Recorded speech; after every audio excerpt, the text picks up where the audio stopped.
In the chaos, you're my compass. When the road is long, you're my portion, never failing. For me, only Jesus.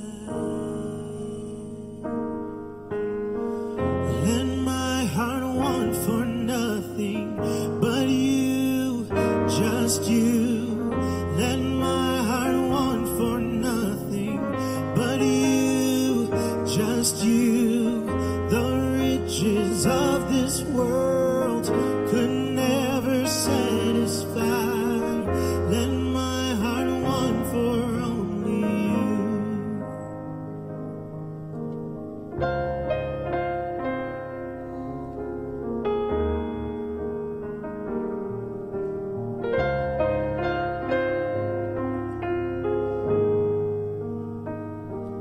You're my center. Should I wonder, you're my future. You redeem my past, every moment, then forever. For me, only Jesus. For me, only Jesus.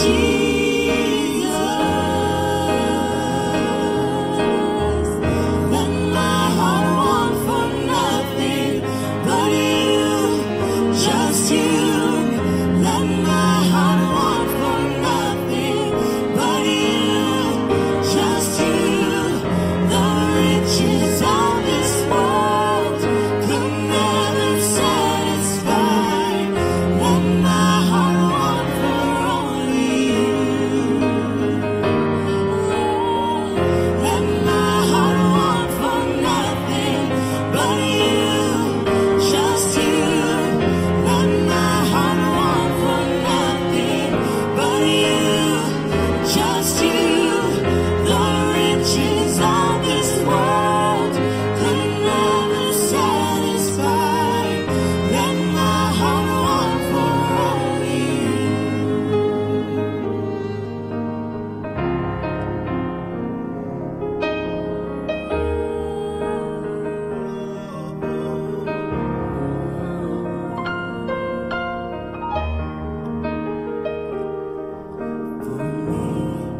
For me, only Jesus. For me, only Jesus. For me, only Jesus. For me, only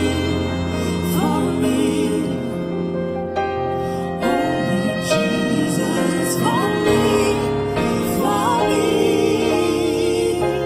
only Jesus. For me,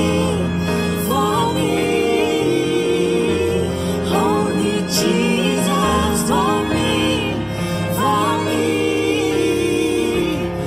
only Jesus. For me,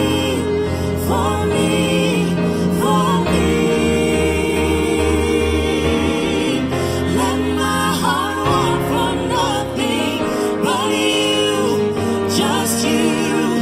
Let my heart want for nothing but you, just you. The riches of this world could never satisfy. Let my heart want for only you. For me, only Jesus. For me, only Jesus. For me, only Jesus.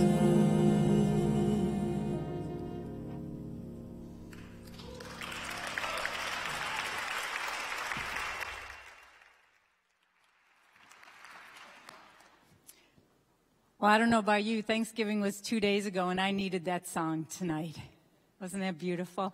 I'm Nancy on the campus team, and whether you were here last weekend when we celebrated baptisms or Wednesday night with the Thanksgiving Eve dinner and service, obviously Thanksgiving Day, there is so much to be thankful for. And so now as we turn our attention away from pumpkins and everything orange towards what's ahead, Kensington's got two great opportunities for us to prepare our hearts. And the first one is happening after service tonight and all our services this weekend. It's an family Advent celebration. It's happening upstairs right after the service. And you're going to go up and there's some sweet treats, and then you're going to make a craft that looks like this. This is actually 8 envelopes. There's 24. And so in every envelope, there's a scripture passage, or there's an activity, there's an opportunity, a challenge to make a difference in someone else's life. And you and your family, preschool and elementary kids, are invited to come up and put that together so that you're ready for the holidays. The second opportunity starts next weekend as we kick off a new series, and that series is called The Heart for Christmas. And it's a way that we're going to take a look at our global partners around the world and the impact that we are having in and through them. Let's take a peek at this video and see what's ahead. Joy to the world, the Lord is come. Let earth receive her King. Really has joy. She knows God. So it doesn't take anything for her to give people joy or for her to have joy. We not only speak, but we show our love in action. When we are preaching Christ, who is the Prince of Peace, I'm sure ultimately the Prince of Peace will be able to bring peace to this country, so there is hope. Join us for a 3-week global series, sharing stories of our brothers and sisters around the world, learning how we're all connected and searching for the same things. Come find that peace, love, and joy are at the heart of Christmas. So I would encourage us all, put the dates in your calendar for the next 3 weeks to be here, so that as you're out shopping and in the busyness of the season, you're also keeping your heart grounded in what really matters. You know, speaking of Christmas, here at Troy campus, we're going to have 11 Christmas services this year on December 22nd through the 24th. If you are new or newer to Kensington, I want you to know we're so glad you're here. And this Christmas is a big event for Kensington. Such a big event that it's a ticketed event, which means you need a ticket to get in. Those tickets are free. You can go online to the Kensington website, or you can use the Kensington app to download your tickets for yourself and your guests. Already, many tickets are going out the door, so I'd encourage you to do that soon. And you can certainly be inviting others. Next week, we have an invite card. So be praying about who God has put on your heart, that he wants to make their Christmas better, and it's going to come through your invitation. If you need help getting those tickets, you can go out to the info center. We have a team that's ready to help you. Now, I know someone who's very thankful right now for all the ways that God has shown up in her life and is using her to touch other lives. Her name's Emily, and we're going to take a look at her story tonight. So let's watch this. God was an abstract concept. The big man in the sky who watched my every move and tallied my sins. He saw everything, including the nights at home where Mom and Dad fought. He saw when I couldn't fight back.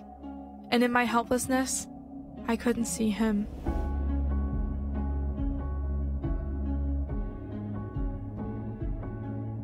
Growing up, the unspoken rules were don't speak, don't trust, and don't feel. Love felt conditional. Midway through my freshman year of high school, I felt that love had run out. Alone one night, I tried to take my own life.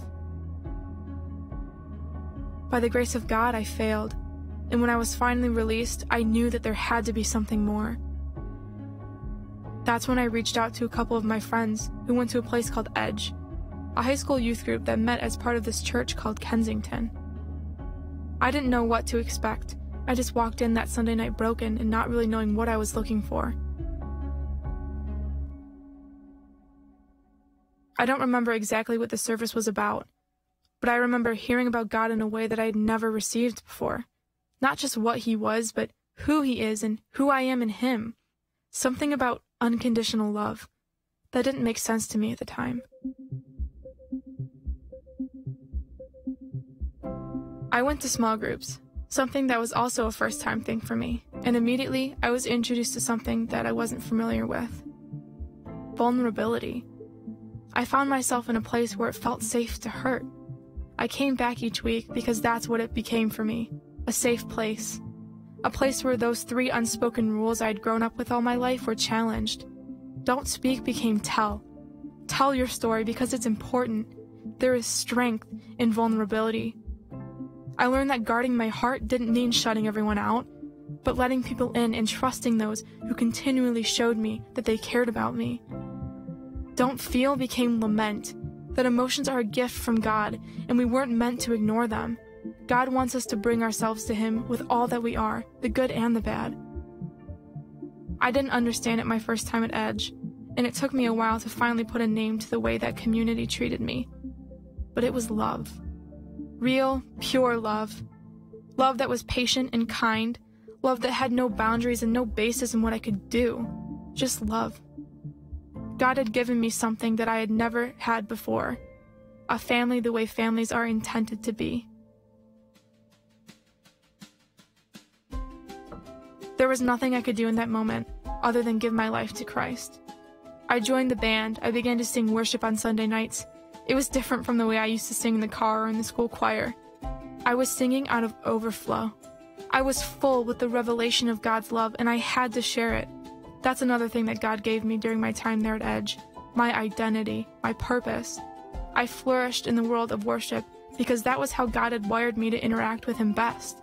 I feel closest to Him when my eyes are closed and my hands are raised. I know that no matter where I end up in my future, whether it's on the mission field, working in an office, or singing from a stage, I will always be a worship leader. It's what I was created to do. And I found this through the encouragement of the family that God gave me through Kensington. I would not be where I am today without these people. Now I'm out of high school, and I'm trying to become that person that led me to Christ years ago. I came back to work for Edge because I can empathize with the students there.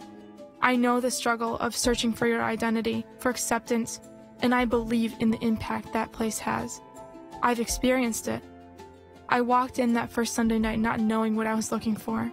I needed a home. I needed a family. I needed to be shown the kind of love I didn't know existed. But I know now that all those things come from God. And through the people who knew Him, they came. I was looking for the real Jesus, and I found Him there.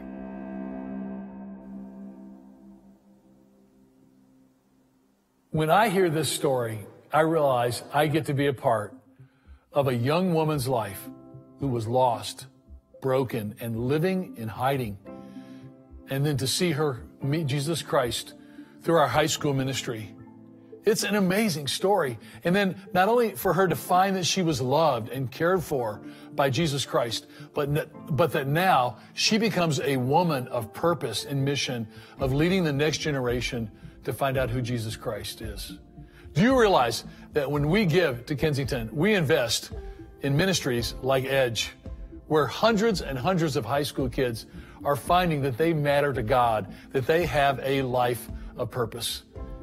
Listen, this is worth everything we have to see this happen. It actually excites me about growing old, knowing that there's a next generation of warriors like Emily that are going to follow Jesus Christ, that are going to lead His church like she's leading it now. And so as we come to year end, I'm asking you to make a year-end Christmas gift to Kensington, to invest in Edge, to invest in Emily, to invest in the future. Who else is going to reach the thousands of high school students in this region if we don't? This is worth everything we have. So my husband Joe and I, we have 3 young adult children, and I'm so thankful for all the way that Kensington has invested in them over the years, and now they are investing in others. And so as we pray about our year-end gift to Kensington, we're like, we know that this is an investment that's going to pay big dividends, and it's worth so much more than some of the other decisions that we're going to make, that we're going to have to hold back on to make this one a priority. So I just want to say thank you to all of you who have invested in the past and those of you who are considering doing so at year end. So today we have a special privilege. One of the young adults that's been developed in this place, Drew Daniels, who leads our 18 to 29-year-old ministry of young adults, is our teacher. And as Drew comes up in just a moment, before he does, let's stand up. Let's greet one another warmly. If you will, move down in a little closer so it feels like family.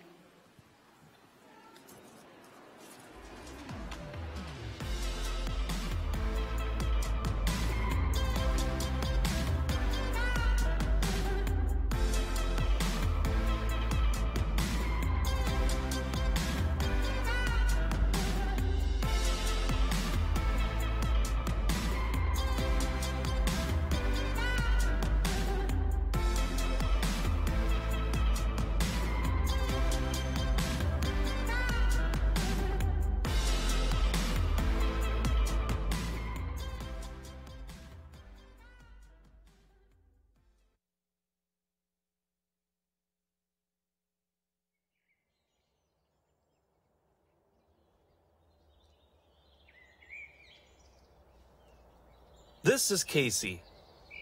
Life is wonderful, isn't it, Casey?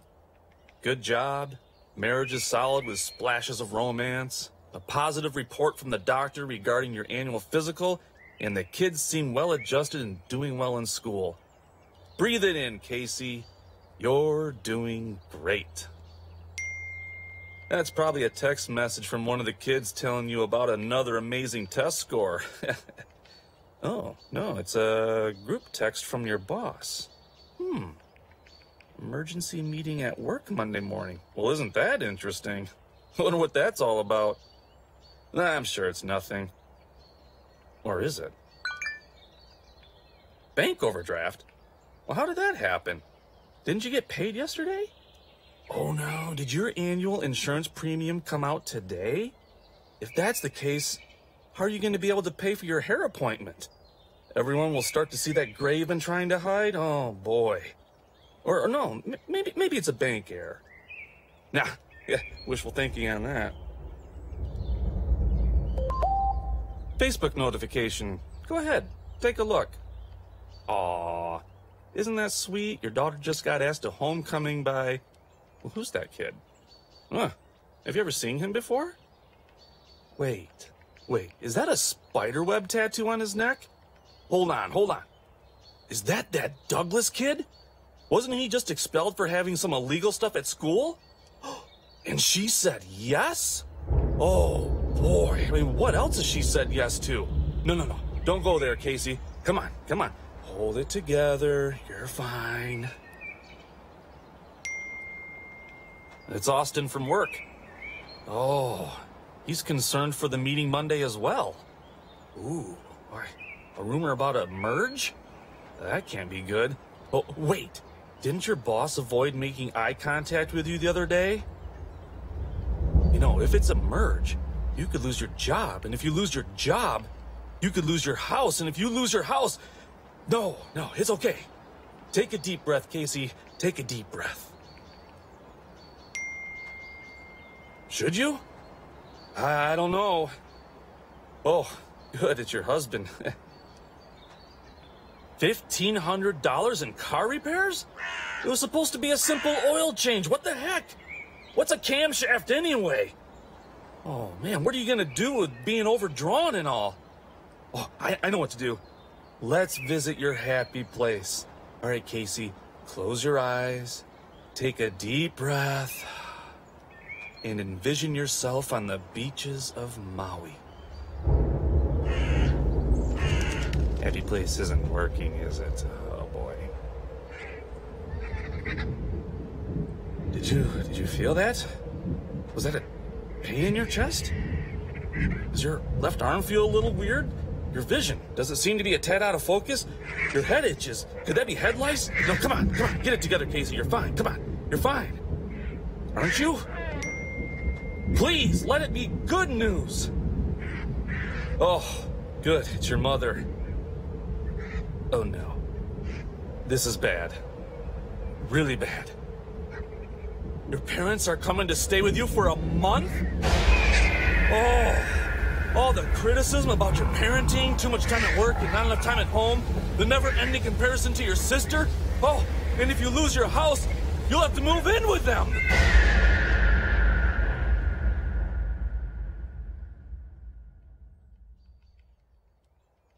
This is Casey. Life is wonderful, isn't it? Job insecurity, car problems, potential health issues, wayward teenage daughter, parents visiting. Breathe it in, Casey. You're doing great.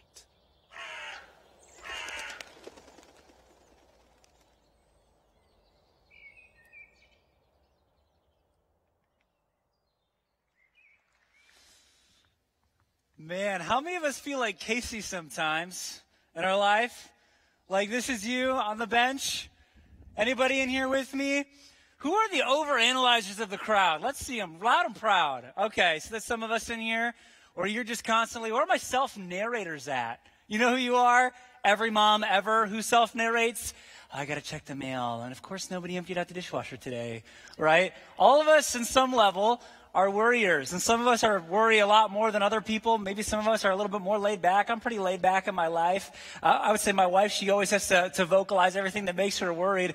And so today, as it's no surprise, we are talking about questions that Jesus asked. And there's a question that Jesus asked that I feel like I don't necessarily know if I like the answer to. The question that I feel like if we give an answer to it, none of us really like the answers to it. And it's the question that Jesus asked through telling his stories and through giving a sermon. He says, why do you worry?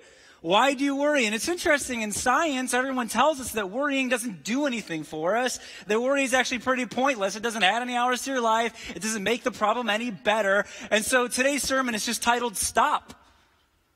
Kidding, it's not called stop because the word stop, it would never help it. The only time that we ever feel better about our worries is if we take control of it, if we actually do something about it. And I feel like all the answers that we give sometimes is like, man, I don't really know if I like that answer.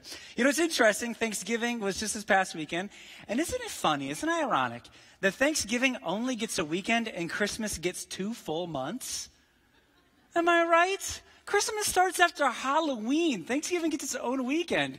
And of course, like, once again, science, and science is always right. So science tells us that the more thankful we are, the more gratitude we have in our heart, the more joy we experience in this lifetime. And it's funny, you know, even on Thanksgiving, it's kind of like this cheap imitation of what real Thanksgiving is. It's like, I'm thankful for my mom or my dad or my dog. And we just kind of go around the circle before we eat dinner and say what we're thankful for. But do we really stop and remember? And are we really sitting in being thankful for really what we have and recounting all the moments of our life where maybe God showed up, or recounting all the blessings that we really do have in our life compared to maybe where it could have been, you know? And it's interesting because even in the scriptures, God, he has this huge heart for remembrance. In fact, his people, the Israelite people in the Old Testament, God mentions in the scriptures 87 times one singular event that takes place. 87 times this one event takes place. And the event is where the Israelites were led out of slavery from Egypt and into the promised land of Israel. And 87 times it appears like, did you not forget what I did back there? Did you not remember how I led you out of the slavery and in bondage? Do you not remember that? And this took place for hundreds of years after the event occurred. There's something that God cares about, that even if it happened before we were alive, that there's something beautiful about the redemptive nature of God. And that's why we look at the cross of Jesus and what he accomplished and how he saved all of us from eternity, and we don't forget the cross. We remember the cross of Christ. And so how many of us, when we have worry in our life, people just tell us to stop or to not make it such a big deal, but rather, I believe, and we'll get to this, one of the antidotes of worry is not just to stop or not to just to take control, because sometimes when you take control, it does feel better, but rather another antidote to worry is simply remembering and reminding yourself to remember. So what are the things that we worry about in this life? There's a few different areas. Number one thing that we worry about is all the things that we want. We worry over all of the wants in our world. And you know this, I don't even have to tell you this, is that we want the promotion. We're worried about our success. We're afraid to miss out on the big thing. We worry over the wants of our life. It's funny, in basketball, LeBron James is probably considered one of the best NBA players of all time. And if LeBron James, who was like the Messiah of basketball, the promised child, if LeBron James only won one national championship, his whole career would have been a letdown. If he only won one national championship. That's the pinnacle of so many other men's, like people who play basketball's career. And if he only won one, it wouldn't have been enough. In fact, you know how many he has right now? He's got 3 championships, and it's still not enough. You want to know why? Because Michael Jordan has 6, and he's supposed to be like Michael Jordan, right?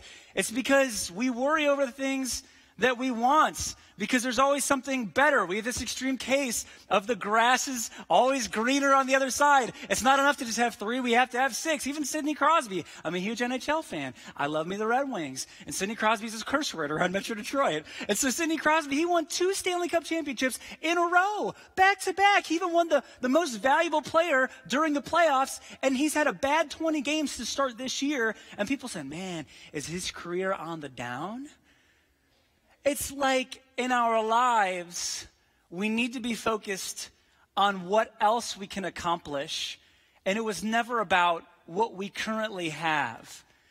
We're measuring ourselves by how much more we could do instead of being thankful and remembering what we do have. In fact, I believe we place more value on what we want than what we have.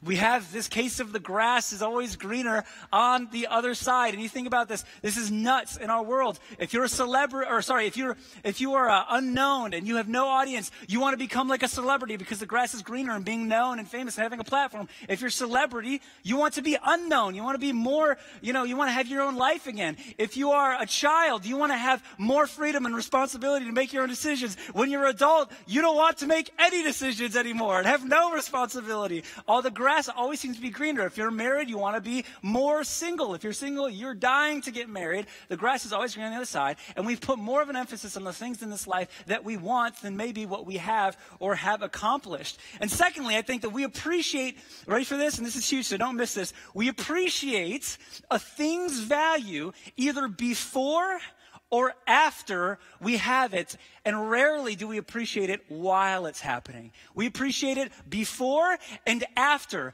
and that's the time where we enjoy the value of whatever is that thing. I'll give you an example. For me, in my life, I was single for so long, felt like forever, felt like an eternity, and I finally met my wife. We went on dates, and as time goes on, and of course, anybody's in a relationship, you know this, is that your heart, you just become accustomed to it. It becomes a part of the normal rhythm of life, and so you forget about it, and so then we broke up because we were experiencing so many troubles. And it was in that 2 or 3 month period where I realized I couldn't just send a text message anymore to get comfort. I realized I couldn't just, snuggle up next to this person on the couch and watch a movie. And I missed it. And it was in that time of realizing what I didn't have where it made me want to get married again because I hated the loneliness of it. And this is what we all do. We all appreciate things before or after we have them. And I think it's never when we have something that we're pining after it. And I think that we do this in our relationship with God too. Before he gives us the answer we're looking for, before the breakthrough that we need, before the God-sized miracle in our life, it's like arms of Palooza in the sanctuary. Like we can't get enough. And we're pining after God to be close. And then when we experience God, it's amazing and it's beautiful. But what happens? Time goes on. And we forget. We forget what God did. We forgot what it was like to be pining after and to not have the answer, to not have the God-sized miracle, to not have the breakthrough. And now that we're in it, we forget. And then all of a sudden, we come to this place in our life where we're past that point. We're past the point where it was so good between you and God. And we look at this point of our life and go, man, if I could just have this bag, this season between me and God, when that event happened in my life, when that person passed away, when I was going through this relational struggle in my life, it all felt like God was so close. And now we're after it and we're appreciating the value of something afterwards. And maybe God's like, man, I don't think you learned in that moment in the season of the during. I don't think you realized what it was like to trust in me. I don't think you realized what it was like for you to actually have to walk inside of a relationship with me. And sometimes we settle back to normal and we just kind of go about our life and we come in to church and we sing songs and we don't even, have the meaning. We're like, Spirit lead me where my trust has some borders. Let me walk upon, I'll walk upon some waters, where some places you would call me. It's like we're just kind of half-hearting it in some ways. And it's because we never appreciate and learn to walk with God and learn to give up our worry, learn to really trust him, learn to really walk with him, learn what to do with all of the worry in our life over the things that we want. And then secondly, I think another area of worry that many of us have is that we have the worry of what if. We have the worry of what if this happened, what if this person left me, what if my kids don't like me, what if my kids. The what if is the grueling factor that maybe keeps so many of us up at night. If you're a mother, you're a part-time mother and you're a full-time worrier of your kids. Is because this is what can consume us in our life, and it's so heavy. And if we don't have it under control, it's out of control. If we don't have it in our hands and we can't control it, then it's out of our control. And so we worry about it, and we ask all these what-if questions. So I have a question for you, and this might be a little irrelevant, but actually, I just want to shout out, if you are 65 years plus or older, I just want to say, you are my people. I love you. But one thing I always hear is, I was like, man, you know, Drew, you did a fantastic job up there. I may not be up with the lingo, but I like you. And I'm like, oh, thank you so much. And so I apologize. This reference may be a little bit young. Millennials, older bad examples, ruining the church, whatever. This might be a millennial kind of thing, or maybe if you're younger.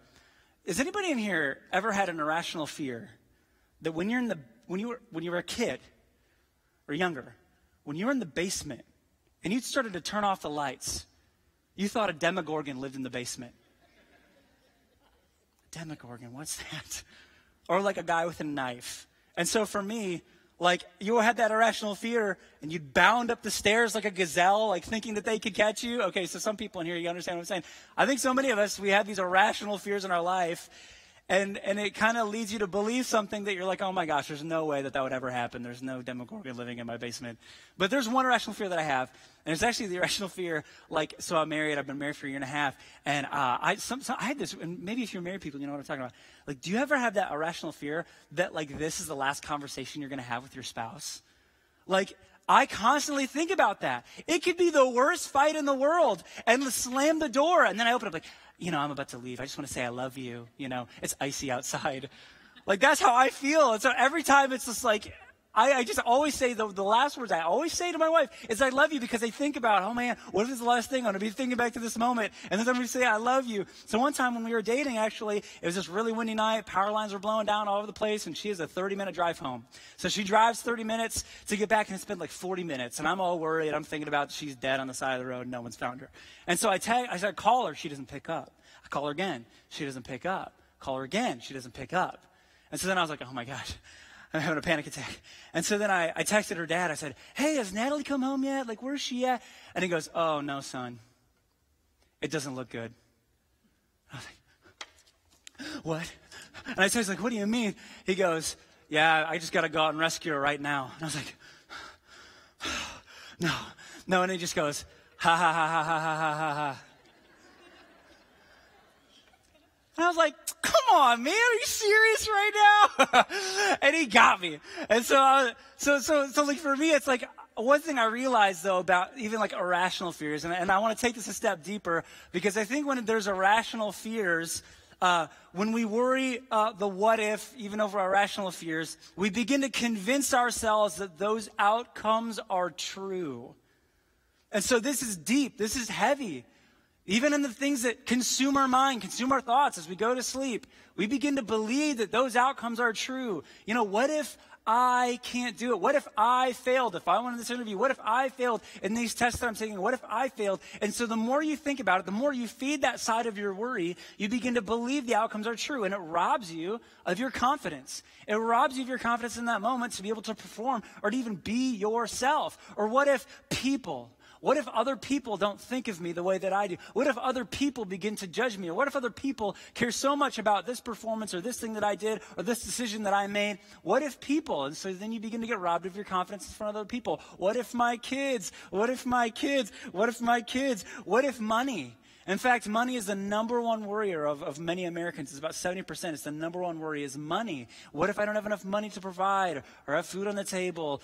I can't pay these bills. I can't support the lifestyle that I was supposed to. And these what ifs, when we feed them, they become, we start to believe the outcomes as truth in our life, and it robs us of the confidence. It robs us of trust in our relationship with God. And the thing that we feel like we need to do is control it more. We feel like we need to have our hands on top of it. And so Jesus, as he's talking to his people, he asks the question, why do you worry? And so he's beginning to address some of the people for the first time in his ministry. And Jesus is from this region called Galilee. And inside of Galilee, roughly 9 out of every 10 people lived at the subsistence level, at a little bit above or below the level to survive with the amount of resources and money. And so he's teaching these people. And in fact, in that day, there's a few wealthy families that usually dominated all of the class system and the power. And so everyone else is a classic case of peasantry. And so everyone, when they came to hear Jesus as he's preaching and he's beginning to start his ministry, all of these people are poor, and they're at the level, 90% are at the level where they're barely surviving. They're literally in a survival mode. And so Jesus begins to talk to them, and he's beginning to talk to them. Come on, this is so good. He's beginning to talk to them about riches and about treasures. Because you want to know what they were probably longing after in their heart? To be wealthy. They were probably longing like, oh man, if I could just have money. And he begins to address it in the Sermon on the Mount. And he begins to say, don't lay up your treasures on the earth, because that's where the moths will eat at it and the rust will destroy it and people could come in and steal it. But rather, store up your treasure in heaven, because that is eternal and it will never fade away. And wherever your heart is, wherever your treasure is, there your heart will be also. And so where is your heart in these riches? And so Jesus, he makes this scandalous statement right to these Galileans who are broke. And he says this, no one can serve 2 masters, for either he will hate the one and love the other, or he will be devoted to the one and despise the other. You cannot serve God and money. The word money meaning mammon, which also meant riches and goods and resources. You can't worship your treasures, your stuff. You only have obedience and a slavery to one master. Either it's going to be God, or you're storing your treasures eternally, or it's going to be on this earth. And wherever your heart is, or wherever your treasure is, there your heart will be also. I love this quote actually from Charles Ellicott. He's a Bible expositor. He says this, the man who loves the world will, even in the midst of lip homage, hate the service of God in his inmost heart. Because when you love riches, and that is what delights you in your inward being, and God is not the place that delights you in your inmost being and serving him and being a slave to obedience of him. And I know that sounds weird, like being a slave to him, but it's a slave of delight. It's like, man, even in serving God, it'll just feel like another to-do or something that steals you away from your real pursuit of the real master that you love more than him. And so this is what Jesus is saying. Where our devotions are, our emotions are. The thing that we are most devoted to is that which we worry about the most. Where our devotions lie, we have all sorts of worry and anxiety and stress. And so where are you placing your identity, and where are you placing your devotion in your life? Is it your kids? Is it your spouse? Is it your job? Is it your career? Where is it in your life that you are showing all sorts of devotion? So Jesus, he continues on and he says this, therefore, I tell you, do not be anxious about your life, what you will eat or what you will drink, nor about your body, what you will put on. And I love that he says this, so don't miss this. He says, is not life more than food? Is not life more than food? Is not in the body more than clothing? Look at the birds of the air. They neither sow nor reap nor gather into barns, and yet your heavenly Father feeds them. Are you not more valuable than they are? It says, don't be anxious. Take no thought. Take no thought about what you're going to be doing tomorrow. Have you ever seen a bird try to make his living? Have you ever seen a bird open up a trench coat, like, yeah, I got pots and pans here. I need to feed the family. Like, you never see that. They end up taking care of themselves because it's a part of who their nature and their design. God's like, is not life more than food? Is not life more than what's inside of life? It's like, I've designed life with food in it. Are we really too proud to believe that we can't get food, especially in this country, if we didn't try to really find it. So why are you getting anxious about it when life is so much greater? And you know what's so interesting? I think even for me, as I've heard this verse so many times, and maybe some of you are stuck on this, especially if you're a worrier like me, is you're saying, but there are people who go starving. But wait, things do happen in the mud of life. I don't understand. There is a lot of suffering. Bad things do happen. And I think what's so beautiful about what Jesus is saying, and I think in our literal 21st century American mind, we're trying to figure out the theology and the system, the operating system in which God works, and say, this is every time how God works. And we try to pin God to this operating system, and rather, when Jesus tells a story, it's more about the meaning and the heart that God has for his kids, of saying, man, if you're hearing this right now, all of us in here, if you're hearing this message, it means you're alive.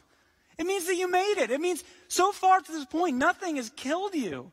Like, you're alive, and you think back all the times that you've been provided for. And, now you're going to continue to worry, and when you've been provided for this whole time. And so this isn't a hard and fast theological rule that God's saying that, nothing bad is ever going to happen because he's going to provide. But rather he's saying, no, are you not more valuable than birds? As a child of the King who he died for? Are you not more valuable than they are? So why are you worrying about it? Your dog doesn't do anything. All he is a good boy. And he gets fed. That's why a lot of cats starve. So Jesus continues, he says, and which of you, by being anxious, can add a single hour to his span of life? And why are you anxious about your clothing? Consider the lilies, the flowers of the field, how they grow. They neither toil nor spin. And yet I tell you, even Solomon in all his glory was not even arrayed like one of these. But if God so clothes the grass of the field, which today is alive and tomorrow is thrown into the oven, will he not much more clothe you, O you of little faith? It's like, no, everybody knows this. You can't add time to your life by worrying. And yet we do it, and we know. And so it's like, okay, that's cool. I don't understand. I actually love how Charles Spurgeon says it. He says, anxiety does not empty tomorrow of its sorrows, but only empties today of its strength. As it begins to rob you. It doesn't add anything, but it only begins to take away. I love how Jesus says it this way. He says, the enemy comes only to kill, steal, and destroy. Do you realize that if Satan, or the enemy of your soul, cannot kill you, he will try to steal from you? Satan can't come in your house and steal your stuff. He doesn't know the combination on he might. He doesn't know the combination on the lock to the safe that you have. He's not going to go in there and take out fat stacks of cash. He can't do that. But man, is he going to make you worry about getting more of it. Man, he can't come in there. He can't take away a blessing or an opportunity that God has for you. He can't come in there and rob that from you. But man, he's going to worry about if you are ever going to get another opportunity or blessing from God again. Because he wants to steal from you. He wants to steal your joy from you. He wants to rob you of intimacy with God. And maybe it's not even the enemy, but maybe you're robbing yourself. You can't even stop God from from receiving the grace that he has from you. You can't even stop that. But your worry is going to make you think that God doesn't love you anymore. And so worry doesn't add from our life, but it steals today of its strength. And that's why Jesus is saying, man, and he kind of finishes his parable, and he's like, so don't even worry about the future, the what ifs, and the things that we want in our life, but rather take care of itself today, much like a bird or a lily of the field. Just sit in this moment, take care of yourself, be diligent. The diligent prosper, it says in Proverbs, but don't get all obsessed. Don't get all worried about it. And you know what's even interesting? Is the whole time, in God's word and in his plan, he constantly what does he do? He reminds us to remember. Come on now. He reminds us to remember everything that's gone on to this point. Because guess what? As we said, you're alive in this room. If I remember that Jesus died for me, I can realize now that he is going to love me.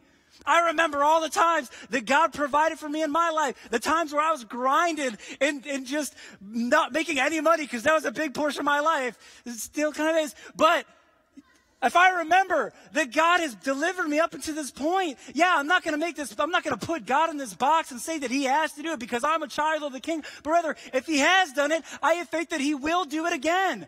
I remember I have a Savior who died for me, so I don't have to worry about death anymore. And I need to remember the things that God has done. When I am thankful for what I have had, I will trust him for what I will have. Come on now. Who needs hope in here? When I remember the things that I have had in my life, I will thank him and trust him for the things that I will have. You're telling me that God's going to feed a bird and he's not going to feed me. You're telling me he's going to clothe some flowers, but he ain't going to clothe you. Come on now. And you go, okay, Drew, that's good. You got a little thug on me, Drew. It's okay. I still love you. But some of you are still confused because it's like, okay, that's all good and dandy. And I guess I believe you. But I'm still confused of what I'm supposed to believe about God now because I'm just hearing about my problem that you've made very clear. And I'm still not actually getting anything from this. And I love this passage in the Old Testament. There's three men, in the book of Daniel, Shadrach, Meshach, and Abednego. And they refuse to bow down and to worship King Nebuchadnezzar's gods. And they say, no, we're not going to do this. And so the king is about to throw them and kill them in the fire. And I love what comes out of their mouth. And so if this is you and you are prone to worry, obviously you can take control of whatever it is, but tell me how that works out because I don't think, that helps. But man, it's not the end goal. But if there's a point where there is no more control and there's nothing else that you can do, I want you to pay attention to the posture of trust that takes place between these three characters.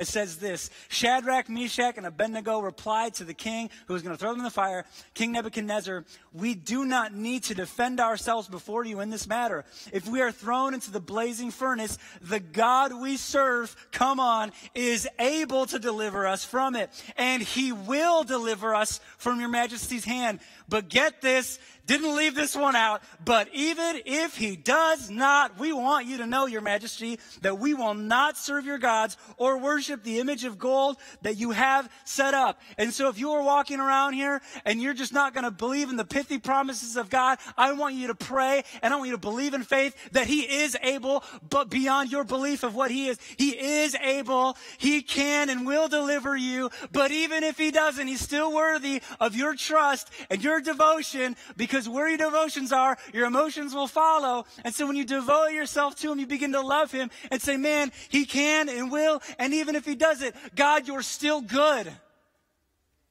You are still good even if you don't. And I love this passage in Colossians where these people are freaking out about how they should obey God. And they're like, I don't know if I should worship him on this day or celebrate this festivals. And I think this reminds me of this passage because I think it's like, okay, I'll pray that prayer in faith. I'm going to do more things to make sure that I feel better in God. And then the author of Colossians, he kind of talks about, he's like, no, don't worry about what day you celebrate. Don't worry about the festivals. Don't worry about all these rules and regulations. You want to know what I believe is that he says it this way. The substance belongs to Christ. The substance, man, if you're doing all this stuff and there's no Christ in it, there's no substance. And so for you, if you have worry, man, the substance of your worry will be cured if you go to the person of Jesus who says to cast your cares upon him. He says, you can put it on me because I've endured it. Jesus, in fact, and maybe this is comforting, he was in the Garden of Gethsemane and he was sweating blood, which is a medical condition that few people have actually gone through that is a result of extreme stress and anxiety. And yet he was sinless. Part of life. I'm not saying that, but like obviously, if we have a fear because we believe that something else is more powerful than God, then that's a wrong way of thinking. But to believe that God is king and over all of it, and the substance of putting our faith in Jesus is maybe a piece of the antidote of our worry. That maybe, just maybe, we can stop trying to do it all by ourselves and take more control. And so, in this Thanksgiving weekend where we're going to go home and try to get more stuff and worry about Christmas and holidays, is what if you carved out your life in such a way where you remembered and you were reminded to remember what God has done in your life and to be thankful because you're alive. And even if he doesn't, and even if I fail that test, or even if I get fired, even if I don't provide, he's still good because that's who he is. And sit in the bottom of accepting whatever comes your way because he's good and that he loves you and that you can cast your cares on him. Would you pray with me? Dear Heavenly Father, I just ask that even right now we'd abandon our worry to you and knowing that it's not a one-time magic formula, but rather it is a lifestyle of choosing how to trust you, of choosing to live for you and to be obedient and to not have our hearts somewhere else on this earth. And even as for me, my heart on this earth sometimes is even just into my job or what I do. But God, let our hearts be with you and to love other people the way that you have called us to. We thank you. In your name we pray. So right now, just in this moment, we'd love to receive our offering as the ushers, if they come down. There's a reason why I wanted to talk about this right here is because we did talk about money so much. And for me in my life, as I said, like I've really personally struggled a lot with finances. In fact, even when I was a boy, my parents, they split up about when I was 10 years old. And I'd be in the car, and my dad would hand me the check to go give it and deliver it to my mom. And, I'd hear the comment that my mother would make when she'd receive the check, if it was enough or too much. And I remember worrying more about money than my own parents did on behalf of the family, and I couldn't do anything about it. And I think there's so many of us that have so much worry when it comes to finances, 70% of us in this room. But one thing that I realized is when I began to actually trust God with my finances, because there was a time where it's like, man, it's so tight. I don't actually want to give my funds to you. It's like, it's so tight. But when I began to do it, it wasn't because God financially blessed me. And, there's all this provision, which actually did happen every single time. But rather, it was the act of trust that when I decided to give to Jesus and make that a lifestyle, even though I didn't have anything, that he would be faithful to relieve me of the worry and to practice trust instead. And I think about the parable that Jesus tells of the widow, or the woman. This person comes into the sanctuary and they give this massive offering. And then this woman comes in and she drops only 2 coins. And Jesus turns to his followers and says, I tell you the truth, this woman has given me more. And so if you're here with us today, I would just encourage you that maybe this is an act of trust. If you're a guest here, please let this moment pass. We're so excited that even if you're a visitor from out of town, we're so excited that you've come and joined Kensington. You can also make this a practice by even giving online and setting this up, because it's so important to learn how to trust God in this area of our lives. And so while we receive our offering and finish receiving our offering, right now, as I've been talking up here, some of you have probably began to feel in your heart like you are consumed with worry or fear or anxiety in your life. And I honestly don't pretend to know what that's like for some of you in this room. And I never want to say that it's easy, and I never want to say just to stop or to get it, because that's not the case. But maybe for you, I want you to watch this and maybe begin to remember or remind yourself all the ways that God has cared for you, and maybe some of the ways that you need to surrender and learn how to trust him even when you feel like you can't. Let's check this out.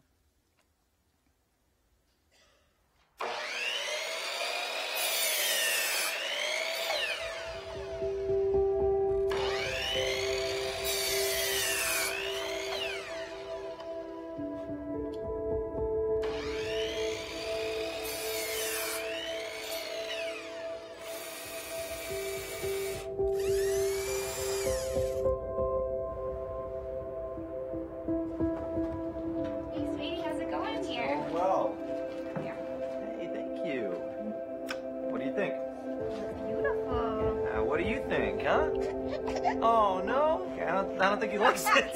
Keep working. Okay. We'll be back. Right on.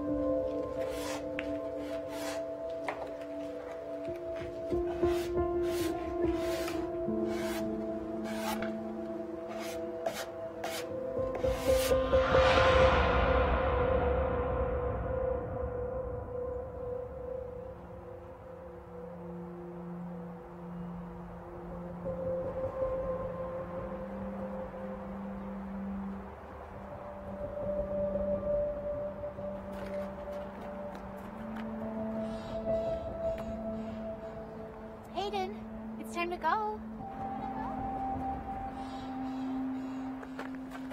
my gosh, what was Pony doing? You having a good time? Did you hear the ducks? What's your favorite thing to do?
birds of the air. They do not sow or reap or store away in barns, and yet your heavenly Father feeds them. Are you not much more valuable than they? Who of you by worrying can add a single hour to his life?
Should I feel discouraged?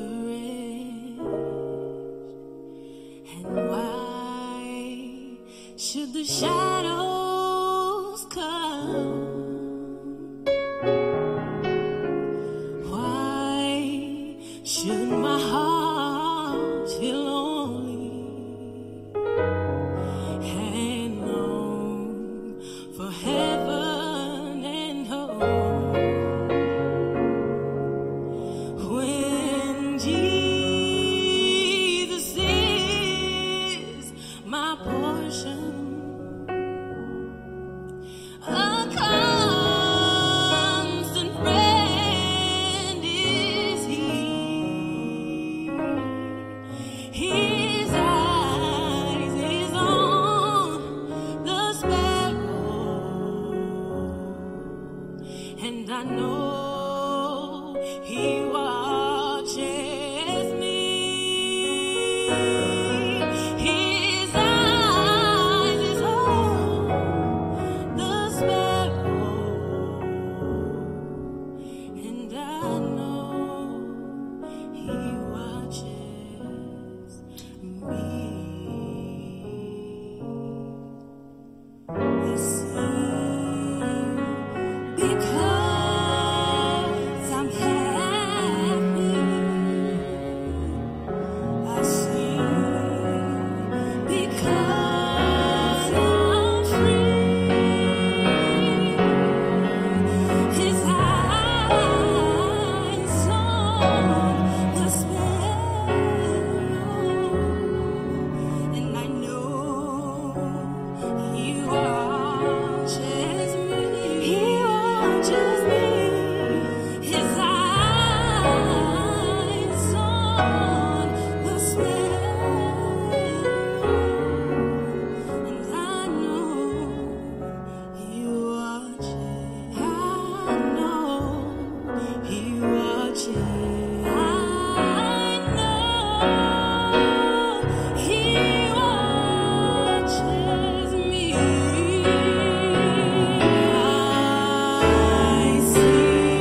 Man, I think about that song where it's like, his eye is on the sparrow. I know he watches me. God is so familiar with your comings and goings. He knows when you sleep. He knows when you rise up. He knows when you're a long way off. He knows every word that's going to be formed before it comes to your mouth and the thoughts that even come to your mind. He knows all of this stuff. He's absolutely obsessed and wild about you. It says even if you were to flee and go where the darkness is as light because he's there. And so for you, I want you to know that even if you were to flee, he is there. And as this dark, and you're in darkness, it's as light when you recognize and open your eyes to the awareness that he's there. And so as you came in, you got some bird seed. And so I want you to take however long it takes you to reflect or remember or even pray with it in your hand between you and God about all the worries. And maybe you can confess it between you and him of just saying, God, I've been trying to take control for my own life. And this is my act of saying that I'm going to trust you instead. And so whenever you're ready to go drop it in our massive bird feeders as a symbol and as a reminder to remember what he has done in your life thus far. Well, thank you so much. We'll see you next week.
When I look into the face of my enemy, I see my brother. I see my brother. When I look into the face of my enemy, I see my brother. I see my brother.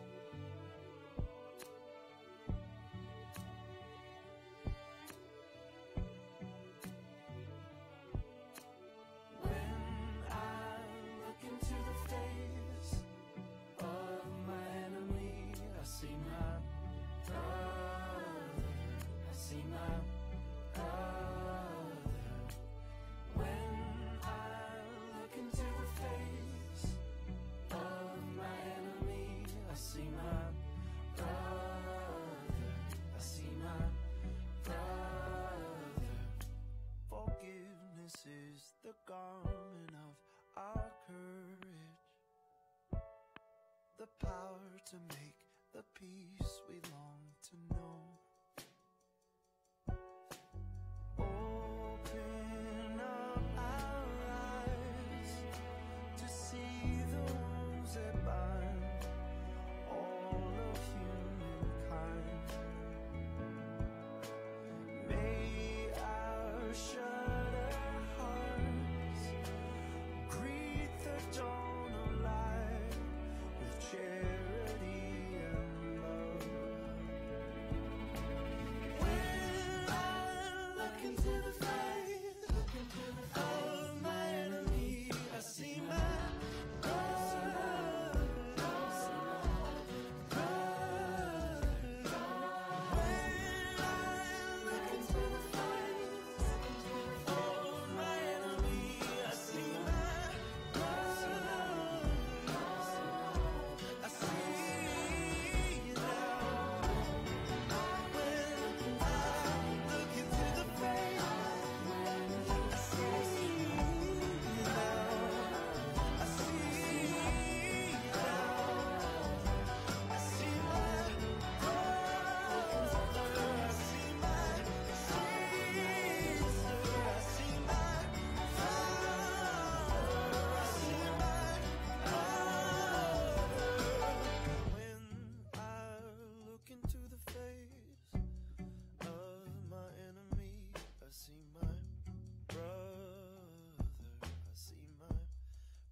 I have lost my appetite, and a flood is welling up behind my eyes.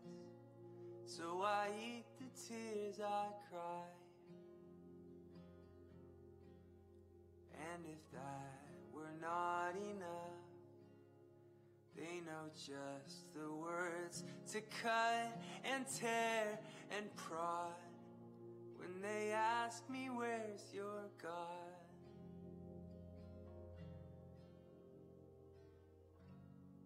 Why are you downcast, oh my soul? Why so disturbed within me? I can remember when you showed your face to me as it did.